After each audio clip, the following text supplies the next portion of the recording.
You're watching The Experience, Comic Culture and Sales, streaming live daily to Facebook, YouTube, Twitch, and Twitter.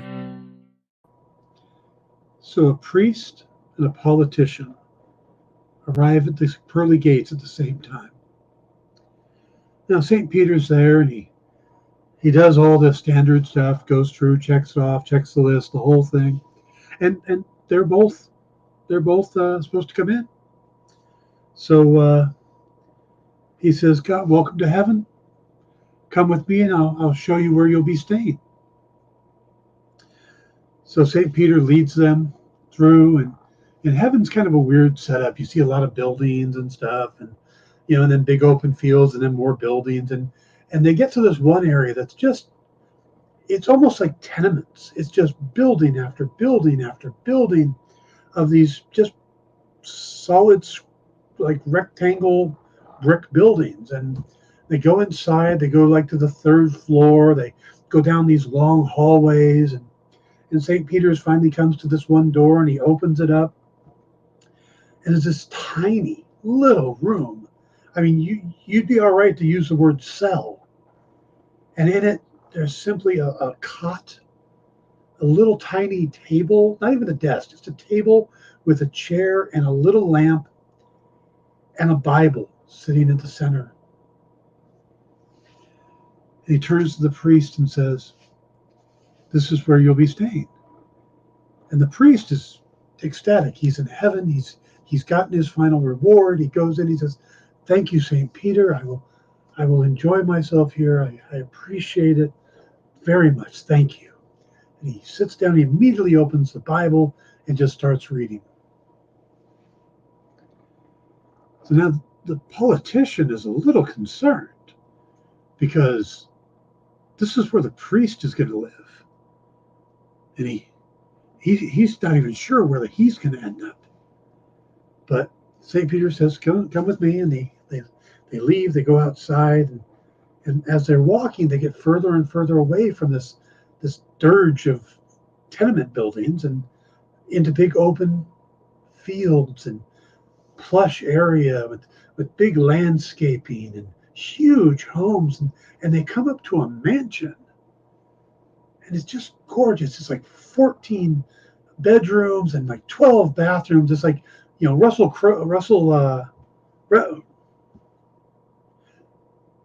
would joke would work funnier if I could remember the quarterback, Russell Wilson, quarterback for the Broncos, who has, never mind. So they get to this mansion, and St. Peter says, and this is yours.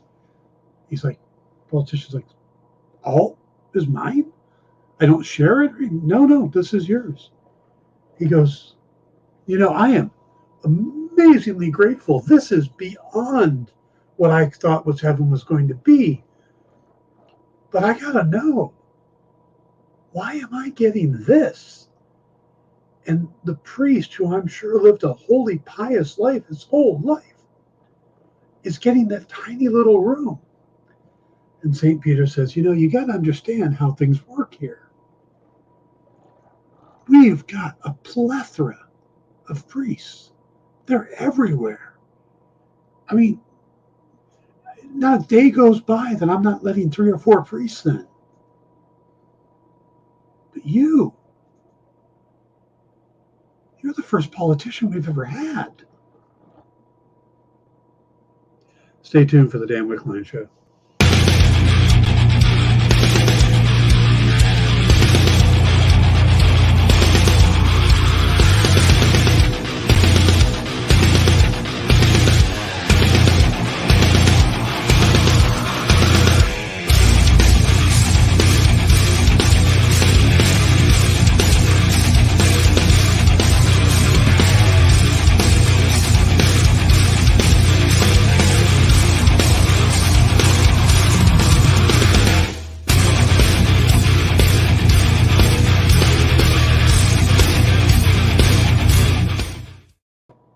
Hey everybody, welcome to the Dan Wickline Show here on The Experience. It is day before Thanksgiving. It is Wednesday. There will be no show tomorrow, but we do have some content. We're going to be replaying some interviews. I believe we're going to be replaying the Kevin Van Hook interview. We're also going to replay the Alex Packnadal interview I did. We're going to replay some of the stuff earlier this week with Frank Miller Presents crew. So we have about a few hours of content tomorrow. So, go ahead and pop in and see, maybe catch something that you may have missed. Thank you, Jeff. I have to give credit where credit is due. That joke was actually Ronald Reagan's. He told that at a I think one of those dinners. I don't remember the name of the dinner, but it's where the politicians all tell jokes and do routines and stuff. And I was tempted to do that entire joke in Reagan's voice, but I thought that would get tiresome. Well, you happen to be the first politician we've ever had here. But I thought, no, let's just go with the normal voice. But yeah. So, yeah, I heard that yesterday and just laughed my ass off at that. As Will Rogers used to say, there's a lot of porch on that house. I do have a tendency to add to a joke, Someday remind me to tell you about the Irishman and his three daughters. It's my favorite joke. Yeah, but we'll get to that at another time. Hello, Cool. Hey, Ed, Jeff. We got JD on the board. I'm sure JD, the other JD, the artist, will pop up soon. Not saying that our producer JD isn't an artist of his own sort, but JD refers to himself as JD the artist. So, all right, we got a few things we're going to talk about today. Now, we're going to talk about the season finale of Andor. A, because it was spectacular, and B, because there's no show tomorrow. So I don't want to wait until next week. And next week's we got a interesting lineup next week. We're going to talk about the Guardians of the Galaxy holiday special. That'll probably be Monday. And then I've got two shows lined up in mind, and we'll have to see how it works out news-wise. But I want to do one that looks at the potential that one of the characters in Andor may be a Jedi, and we don't know it, or have some connection to the Jedi.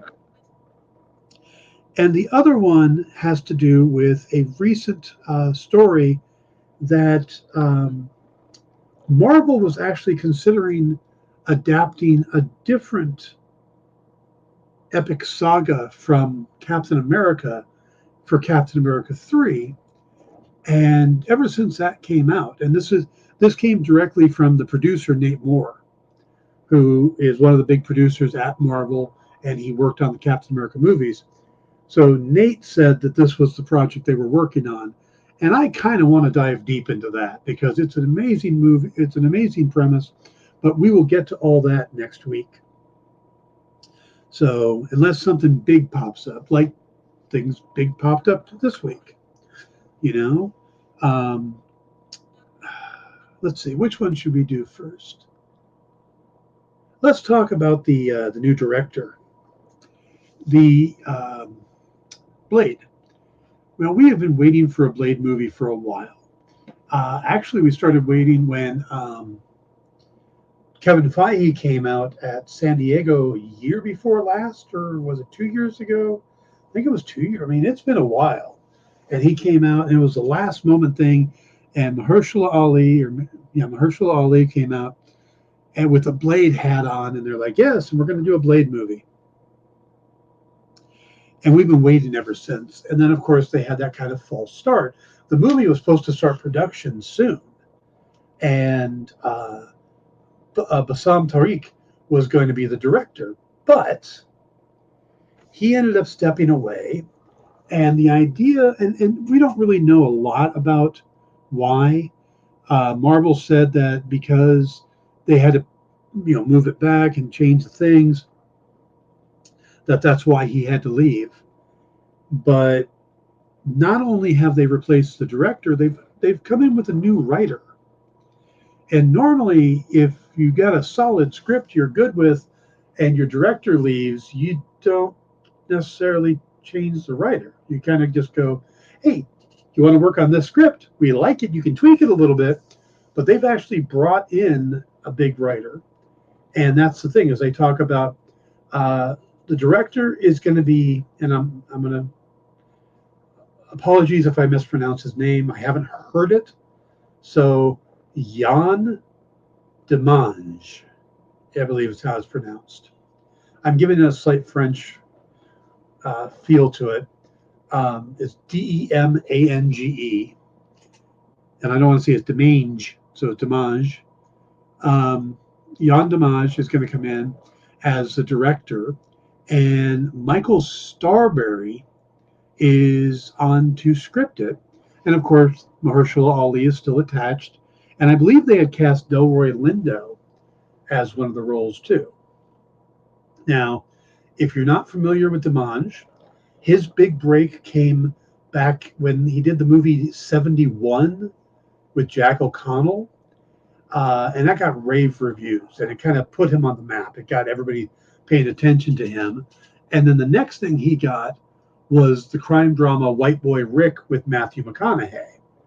But he's also has some other credits. He has directing credits on Lovecraft Country, where Jonathan Kang came from. Jonathan David. My brain's not working today. I think my brain has already gone on vacation. So, JD, who's playing Kang? Jonathan.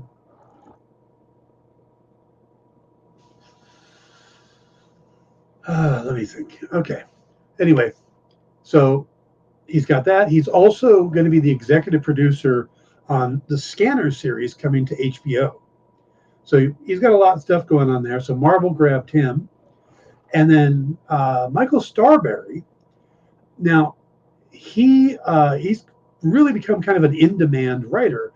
He was nominated for an Emmy on his the critically acclaimed limited series When They See Us. He's also recently executive produced the limited series Colin in Black and White. So the two of them are coming in to kind of rework the script and move everything forward. So again, Jonathan Majors, thank you. Wow, I don't know where the name Davis or David came from. Jonathan Davis? I don't know. That's another name. Maybe that's the guy from Korn. I don't know. But yeah, so they're bringing in Michael Starberry to rework the script or write the script, and Jan Demange. But Bassam Tark came out and actually kind of gave his seal of approval to them hiring Jan. So that's kind of interesting, And this puts the project back on somewhat of a schedule. They had already bumped it, and I think they kind of knew they were going to need to. So it's now going to come out in September 6th of 2024, which is interesting because Marvel doesn't usually do a September movie. And they had dropped Deadpool into that slot. So that kind of made sense because Deadpool is kind of a Fox thing, they're just starting to bring it over, but they don't normally do a September movie. Well, then when they bumped it into that slot. So it's a September movie, and you would think an October for Blade, being it's a horror trope and stuff, vampires, but yeah. Hey, Slip, how you doing? So yeah, Blade is back on schedule. Looks like things are going to get going pretty soon, and hopefully we'll start seeing some footage from that and start hearing more of the casting. But it's supposed to begin production next year. So, all right. Now,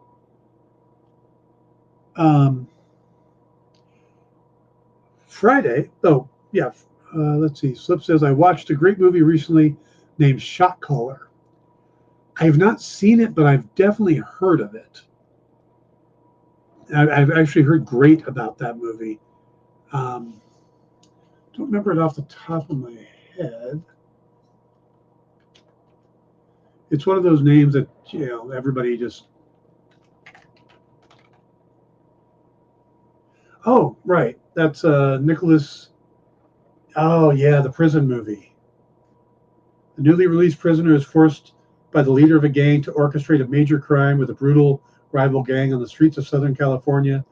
Nikolai Costas Waldo, who of course played Jaime Lannister in Game of Thrones, Omari Hardwick, and Lake Bell. Lake Bell, who is just in Black Panther.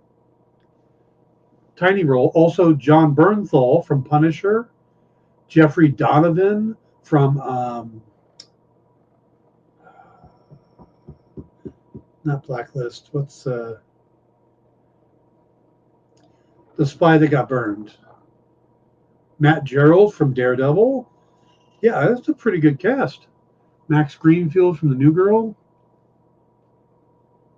Michael Landis. Yeah. Benjamin Bratt. Okay. Yeah, it's a pretty good lineup. Burn Notice. Thank you, JD. You're like the other half of my brain today, JD. Okay. You know what? I do want to talk about Bob Chapek and Bob Iger. That'll be the next topic. Let's go ahead and do a quick break. We'll come back and we'll talk about the Bob Chapek Exodus, and then after that we'll talk about Andor. So we'll be right back. Did you know that every experience show, including some exclusive content, streams on Twitch? Check it out. Twitch.tv/the_EXP. Or just scan that QR code. Comic Collectibles is here for you every Wednesday with AR Comics for two very important reasons: to sell you rare, one-of-a-kind comics that you'll love, and to confuse AR with old man talk. You see, Rex and John are, how should I put this, ancient as the roots of the mountains.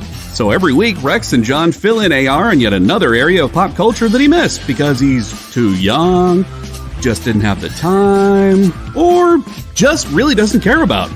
It's a real public service they provide. Come buy some super rare and unique comics, while old men explain long-dead sci-fi shows to a younger man making that confused puppy face.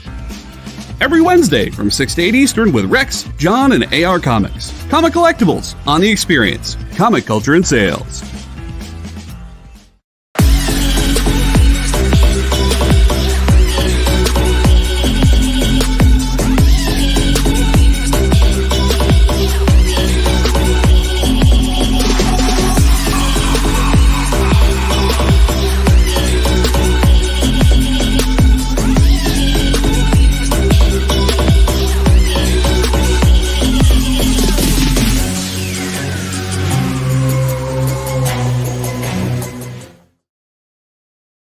Who would win, Batman or Superman? It's the age-old debate, except it's so much more complicated than that. Nerd Killer Warfare every week on The Experience is your chance to debate other nerds in the questions we've all been asking for years, except we take those debates and turn them up to 11. Go to bit.ly/EXP casting or scan the QR code to be part of the show.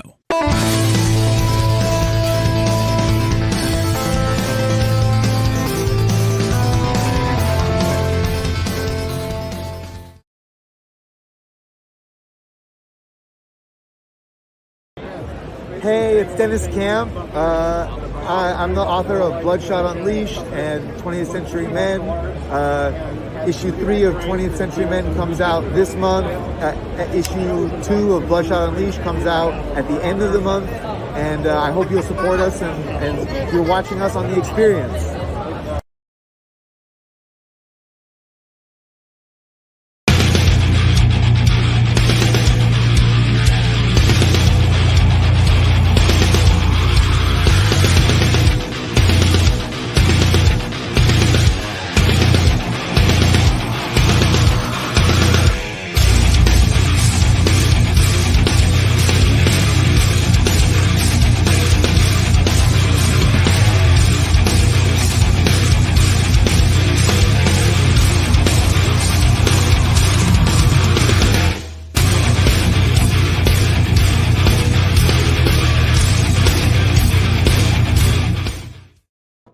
Hey everybody, welcome back to the Dan Wickline Show here on The Experience.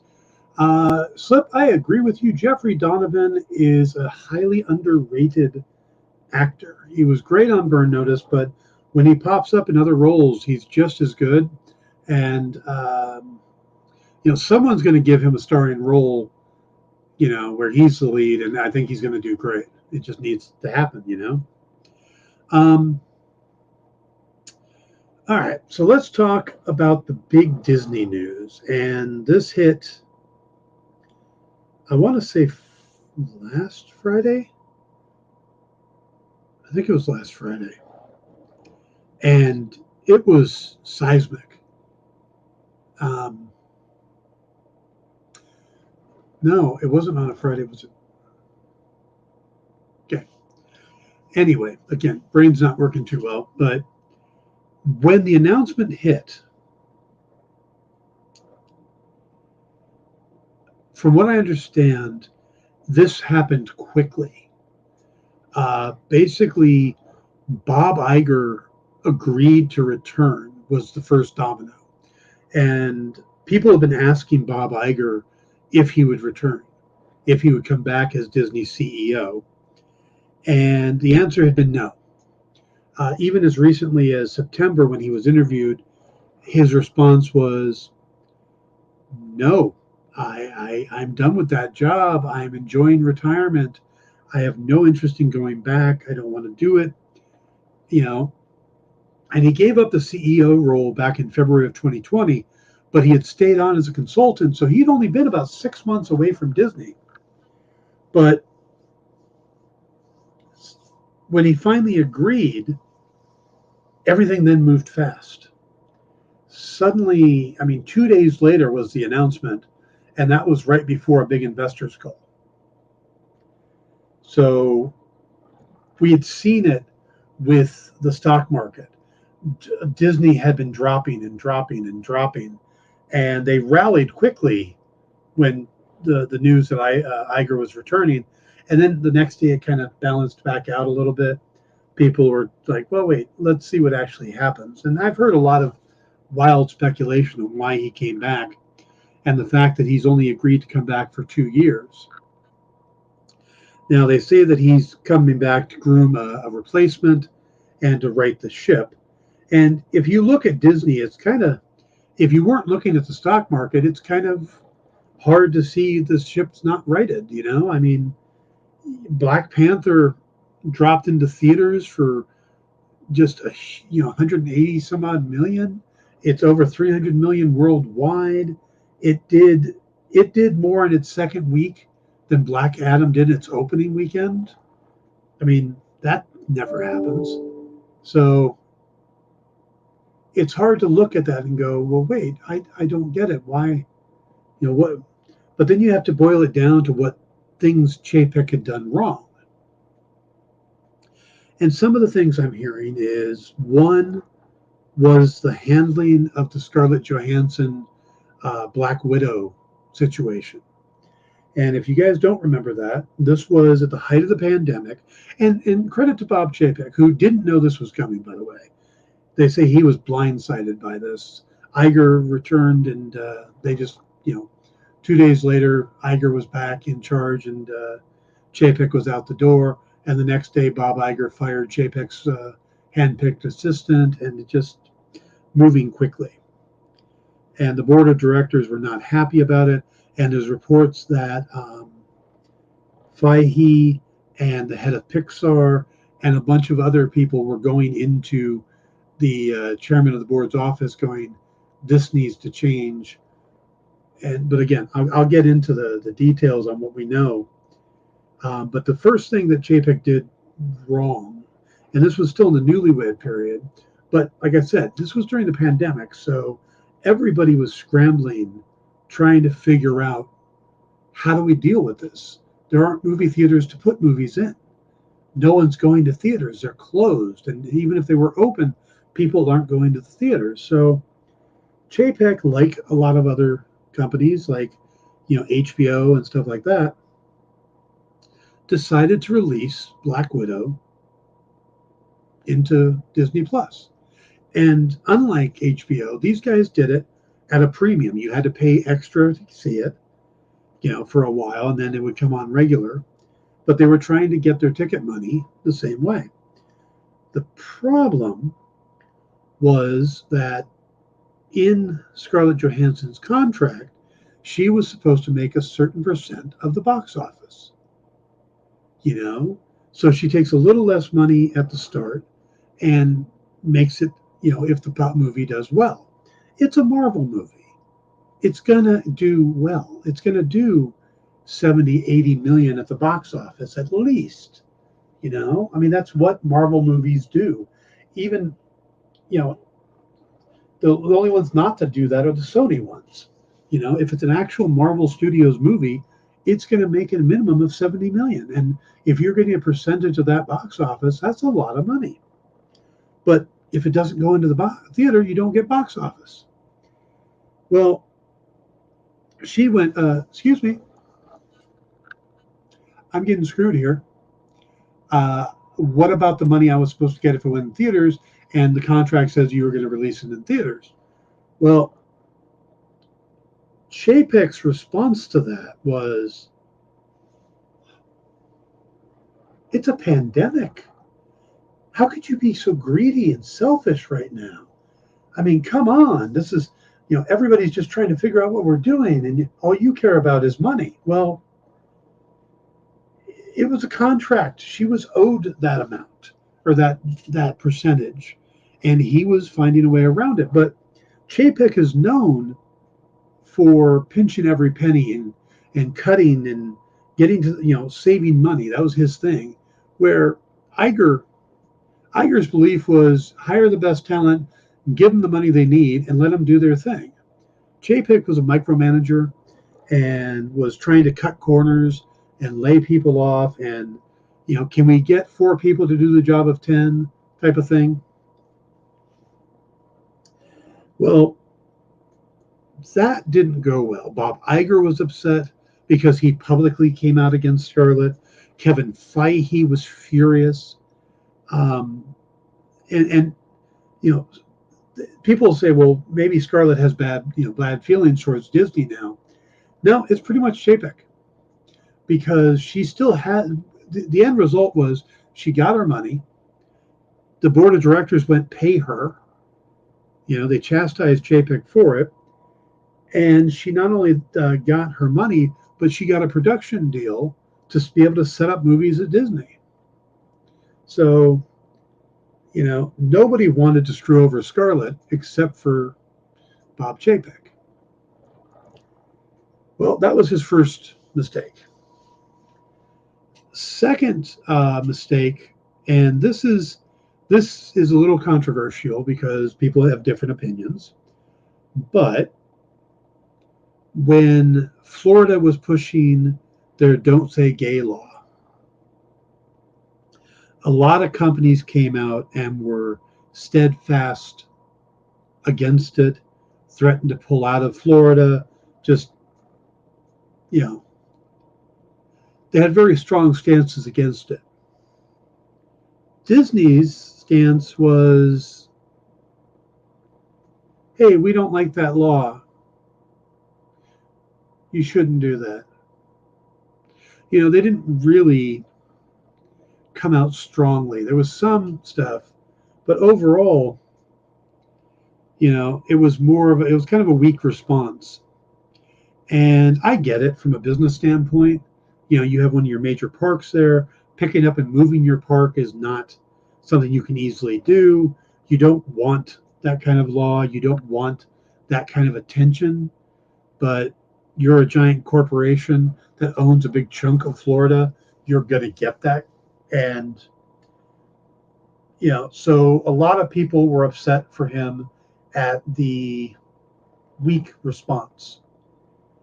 And, it's not that he really chose one side or the other. He kind of, limply chose to go a little bit to the left.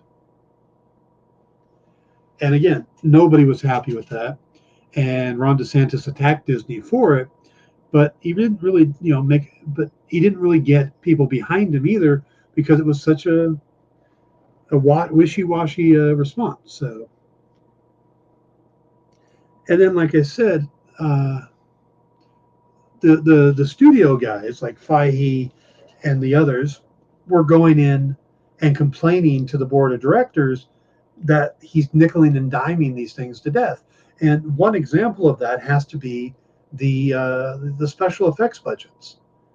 We've seen, the CGI, all that, how it kind of took a dip. It's not as, on some of the things, some of the She-Hulk special effects wasn't that great. There's a lot of, Disney's not paying well for special effects. Well, that wasn't a decision from Kevin Feige and Marvel to go, well, we're just not going to pay them. They've been doing that. It came from Disney, the guys with the money. So you have your top producers coming after him. You have just the general populace not really thrilled with him. And then you have that open debacle with Scarlett Johansson. And it really worked against Chapek. And then he started cutting corners at every possible turn, like David Zaslav is over at Warner Brothers. But the difference is that Warner Brothers has been struggling, and Chapek or Disney is bringing in millions, So it really just made a mess, and that's why he's gone. Now, what does this mean? Let's see. JD says the cinematography on Wakanda Forever was way down from the first Black Panther. My one disappointment. Yeah, it's the budget cuts. They're being forced, and Marvel can only do so much. They can only push so much. So that's why they were going. So that was probably one of the biggest reasons that Chapek is gone. But yeah, he didn't have a lot of goodwill behind him, and it just wasn't he didn't do very well. Now, what's funny is before that, he ran home video and parks. That was where he came from, and I don't remember which is which, but one group loved him, one group hated him, which I find interesting. But so Chapek is out. His handpicked second is out. Bob Iger is back. Now, Papa Iger, as a lot of people call him. Why is he back? Why did he return? There's a couple different reasons. There's some speculation out there. This is just rumor. But one of the rumors is, and if it wasn't such a big, shocking thing, I wouldn't even mention it. But Iger is in really good with the folks over at Apple. And Apple has been trying to get into the studio game for a long time. They created Apple Plus, and they're just not, other than Ted Lasso, Apple Plus is kind of, did you get it free with your phone? Then most people don't have it, type of thing. And there are way too many streaming services at this point. Peacock, Paramount Plus, HBO Max, Disney, Apple Plus. I don't even know if that's all of them. Hulu, ESPN. Everybody is streaming now. Then all the different networks are streaming, and it's kind of ridiculous. But eventually, I think we're just going to end up with one place we sign up for that has everybody's shows on it, and we just pick it. Like, oh, I'll watch that. I'll watch that. Oh, I forgot Netflix, the original streamer. Oh yeah, Amazon Prime. Yeah, see, yeah, there are way too many, and I've got both of those.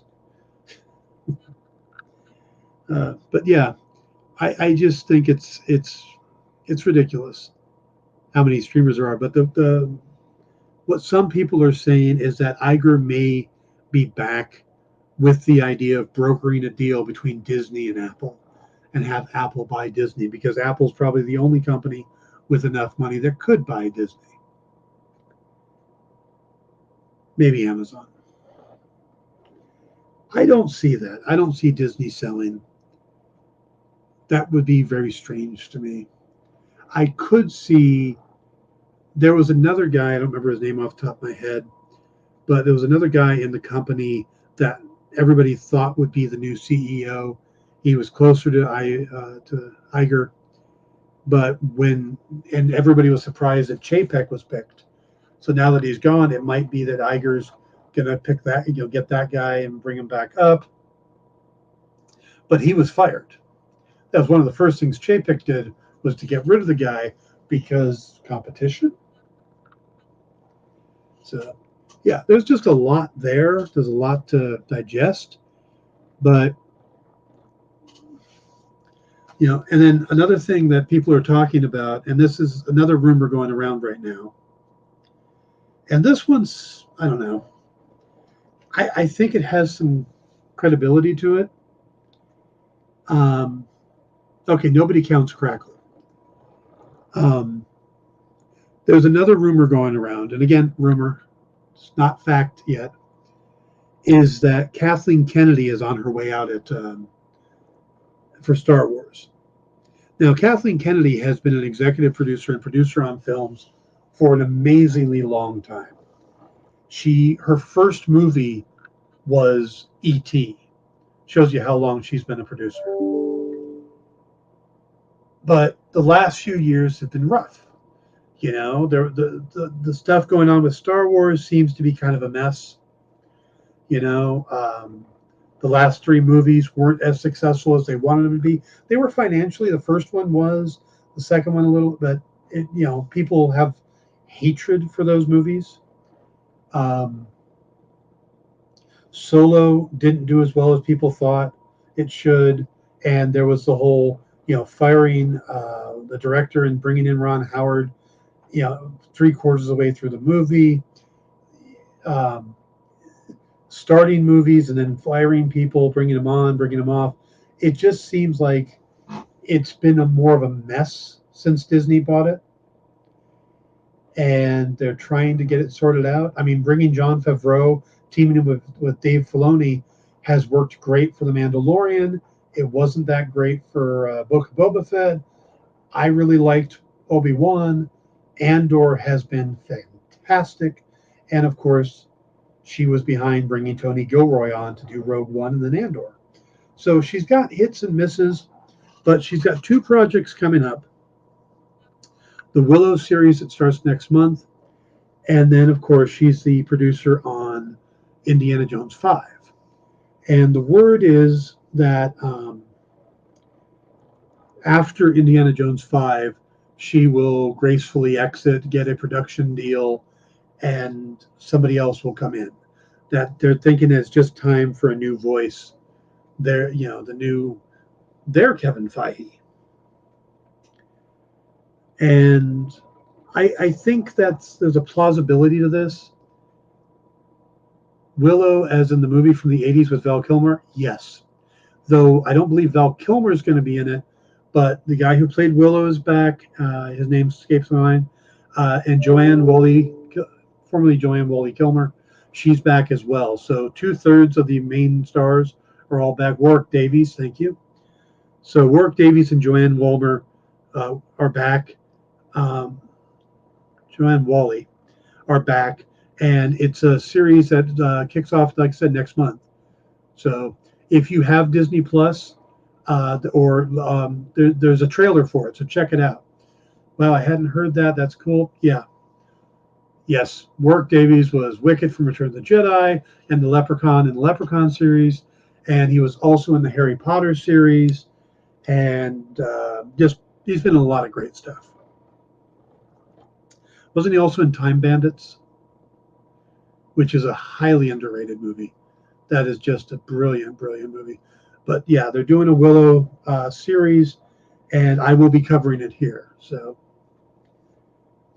partly because there isn't anything else going on, but also I like the Willow movie, and I look forward to seeing what they do with the new series. But so if that's a big change coming up, then that might also explain why we have not heard of a new Star Wars movie in a while being announced. We hear talk of Taika Waititi doing one. We hear talk of Kevin Feige producing one. But, Ryan Johnson's still supposed to have something in the works. But all of the movies have been delayed or put on hold. And there was a word about 6 months ago that they're not even allowed to talk about the movies. That's why all we've been hearing are TV series. So maybe in May when Indiana Jones 5 comes out, if she does depart and then they bring in somebody else and we can see what their plan is going forward for Star Wars movies. Jake Kasdan came out just yesterday, I think it was, saying that he still wants to do a Solo sequel. And I'd be up for that. I thought Solo was a much better movie than it gets credit for. Let's see. Is it going to be about the baby Willow saved? JD says no, he was, but a lot of good title person. Oh, okay, he wasn't in Time Bandits. They actually, I'm not sure what it's about, but I know that there's some people looking for the Wizard Willow. So, again, just check out that trailer, and I think it starts pretty soon. So we'll be talking about it soon. I think it's going to be released weekly like other Disney Plus stuff. So it should carry us through the holidays. Not sure how long it is. Probably about a 6-episode series. There, JD just put the link over there into chat for the YouTube trailer. All right, let's go ahead and take a quick break. And we come back, we will talk about the season finale of Andor. Be right back. Did you know that every experience show, including some exclusive content, streams on Twitch? Check it out, twitch.tv/the_EXP. Or just scan that QR code.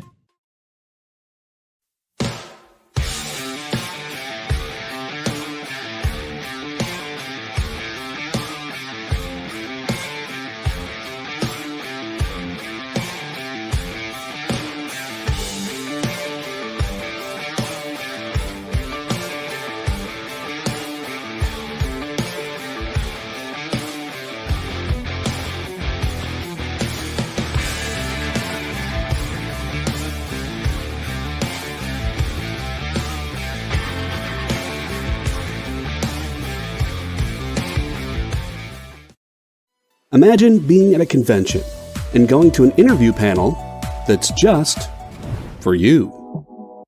No bustling crowds, no hours-long lines, just you, the moderator, and your favorite comic book creators. Well, this is pretty much that. Miss Jen sits down every week with 2 comic book creators for a live stream interview about their latest work, and you can ask them whatever you want. It's Talking Shop, Mondays at 5 Eastern on The Experience, Comic Culture and Sales.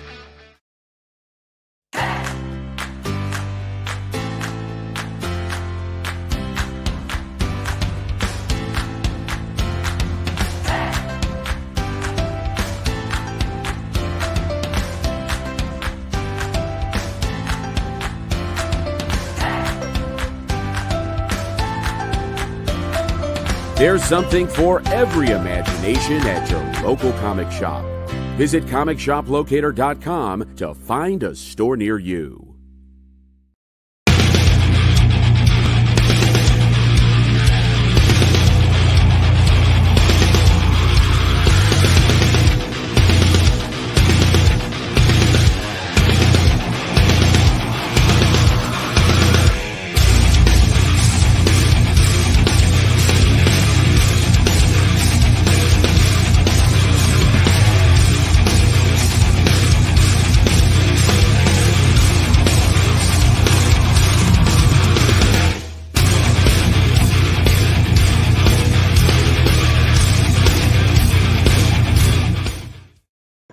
Hey everybody, welcome back to the Dan Wickline Show here on The Experience. Now, before we get back into the conversation, I wanted to point out that Dynamite and Dynamic Forces, Nick Barucci from the site here, are doing a Humble Bundle right now. It is currently running. It's got just over 2 days left, 2 days and 20 hours. So it's coming up to the end. This is a pretty good deal. It's like $375 worth of digital comics, but you pay what you want for it. And part of it goes to charity. Now, the charity they're pushing is World Central Kitchen, which I think is an amazing charity. It's created by Chef Andres.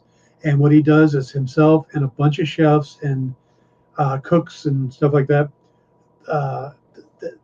line cooks, and they go out to areas that are devastated by natural disasters or war zones like Ukraine, stuff like that. And they go and they set up these kitchens and they just start cooking for the people who need it, who can't get food, who want a hot meal. And it is an amazing charity. And that's who they're focused on. But you can also pick other charities. If you're a Hero Initiative fan, which is the charity of my choice, that's who I usually go for. Children's Foundation, Comics for Vets. I mean, all the different charities are on there. You can support and get, and you choose which portion goes to the charity, which portion goes to the companies. And they've got 36 books right now. There's a bunch of Red Sonja on there. There's the first graphic novel of The Boys, Mad Balls versus Garbage Pail Kids, Elvira, Gail Simone's complete Red Sonja run. There's if you are a Dresden Files fan and you haven't read the Dresden Files comics, these are canon stories. They exist, and I've actually been reading the novels, and they refer to stuff in the comics that you only can read in the comics. And that's the omnibus for that is there. Brandon Sanderson, the writer who took over on Wheel of Time and his own series, well, he's got a series there called White Sands. The first volume is available as part of this. Project Superpowers, where Jim Kruger and Alex Ross brought back a bunch of the public domain characters into a series. Alice Cooper, Sacred Six of the Van Farella series, Army of Darkness, Deja Thoris, Nancy Drew, Mars Attacks, Barbarella, Jennifer Blood, Nyx. It just goes on and on. There's a bunch of great books there. And again, it's real cheap. I mean, you get all these books, hundreds of pages, 36 different books. But like I said, some of them are complete graphic novels and omnibuses. So you pick that up and donate to charity. So also, as Nick, who just popped in here, said, please hit that thumbs up button. And we're going to talk real quick about Andor. I'm not going to go too in depth in it because it just aired last night. We'll probably do a bigger kind of wrap up of the series next week. But we got the spoiler alert up there, so good. This was I won't say perfect ending, but this was a great ending to a great series. If you haven't been watching Andor, this is the adult Star Wars. This is complicated characters, intense situations, and it's all been building to this episode. The series has been broken into four arcs, 3-part arcs. Jeff says the Andor funeral scene and street battle were the Star Wars equivalent of Les Miserables battle at the barricade. Very moving. Yes, I have been equating this to Shawshank Redemption. Les Mis is another great one because it's that drama type thing. You know, there's not good guys and bad guys, and these wear white and those wear black, and it's easy to tell. And the big action stuff. Last week we got a big spaceship battle, and that was fantastic. But this week it's just everything's been building to it, and all of the different pieces were brought together in this unique way. So, like I said, we've been building up. We had these little story arcs. So episodes 1, 2, and 3 were all about Andor moving from just being about himself and looking for his sister, which is something that never gets resolved, by the way, just letting you know that. And then it moves, him off of Ferrix. The second arc is all about the heist that starts the rebellion, basically, that makes the Empire recognize the rebellion exists. And then the next arc is all about him in prison and stuff, and the consequences of everything he's been doing, and the formation of his hatred for the Empire. Just, building and building, and then the finale is the opening crescendo of the rebellion. It's probably the best way to of course, the first real battle of the rebellion is how I look at it, which the Empire gets a victory and then a defeat back to back, and it's a victory that Luthen gave them, and it's a defeat they never saw coming, and it has to shake them because we see an empire that's not prepared, an empire that knows that it's ruling through force and through fear. And when the fear is gone, their force isn't enough. That's what we get in this episode. It is, like I said, all the pieces are being brought together. Luthen and Vel and Cinta are all on the planet, and Cyril and his commander guy from the early episodes are back on Ferrix. Cassian, of course, returns. It's Mavra's funeral, and that's what's bringing them all together. And you've got the ISB showing up with Dedra, and it's just everything this season's been building to, they bring into this crescendo. And it's beautiful. And we learned early on that the theme song and I don't know if you guys have noticed, but every episode, the theme music has changed. It's the same song, but the number of instruments, which types of instruments are using, have changed to work for the story. There were, in the early on, when we were seeing stuff like flashbacks to Cassian on, the planet he came from, there was a lot of native drums and stuff in there. Now that's moved out. We've become much more orchestrated. And when we get to the finale, it sounds suddenly more like a funeral dirge. And we realize it is the funeral dirge for Mavra's funeral. So the theme song for the show is actually in the show. I don't think they've done that before. You don't have anybody playing da da da da da da da. It's not recognized as something people are playing in the show. The jizz from the cantina is, yes, it's really called jizz. That's the type of music. That's not the theme song for the show. Well, that's how it works here. And it works really well. We get this incredible speech. Tony Gilroy is really good at writing speeches, isn't he?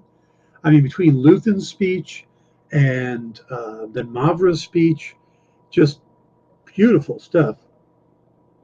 And Nemec's, his manifesto is a part of this and actually narrates some of the episode. We hear Nemec's, in his voice, his manifesto, encouraging Cassian. And there's also the moment that Brasso gives Cassian a message from Mavra and has one of the best lines that I've heard in a long time, which is, let me get it right. I love you more than the mistakes you made. I love you more than any of the mistakes you could make, or something like that. It was just basically that no matter what you do, I'm going to love you. And to me, the line was right up there with Vision's line from the Vision and Scarlet Witch series, or from WandaVision, of what is grief but love enduring. So, I love you more than anything you could have done wrong. Thank you. Yeah. See how quick JD had that? I told you, it's a great line. I love you more than anything you could have done wrong. That is just fantastic. By the way, let me give you a heads up for anybody who who've already watched it and didn't realize it. This is the first time I've seen it, a Star Wars post-credit scene. I only stayed because normally after a few seconds, the screen shrinks down and you get the watch this instead. Well, that didn't happen. And when that didn't happen, I'm like, they're going to do something else. Well, they do. And it's something that people have been speculating on for a long time, which is what they were building in the prison, those big spoke things. A lot of people were like, that's probably part of the Death Star. That's why they're working these people. They need to build the Death Star. So that's probably part of the Death Star. Ding, ding. Yep. The only piece I felt was unnecessary was the mid-credit scene. I was okay not knowing the specific function of that part. There's an irony to it that I appreciated. They didn't need it, and everybody was speculating it. But if you think about it, that means that Cassian helped to build the thing that kills him in Rogue One. And there's a good chance he's never going to know that. But it's part of everything. All of Cassian's actions have led to his own demise, is what we're seeing here.